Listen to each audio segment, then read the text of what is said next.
மாட்டேன் பரமனே பரமயோகி. 8 நாள் பக்தி செய்யேன் என்னை நீ இகழ வேண்டாம். முத்தனே முதல்வா தில்லை அம்பலத்தில் ஆடுகின்ற அத்தா உன் ஆடல் காண்பாய் அடியனே வந்தவாறே. அடிமை உமக்கே ஆளாய் பிறரை வேண்டாதே.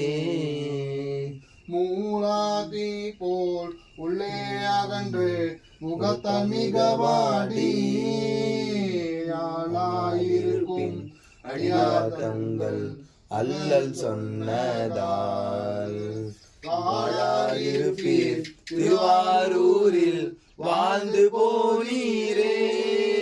நீ வாழாதிருப்பீர் திருவாரூரில் வாழ்ந்து போனீரே. தவம் செய்தேன் சிவாய நமயன பெற்றேன் தேனாயின் அமுதமுமாய் தித்திக்கும் சிவபெருமான் தானே வந்தனது உள்ளம் புகுந்தடிய கருள் செய்தார். ஊனாரும் உயிர் வாழ்க்கை ஒரு தன்று வெறுத்திட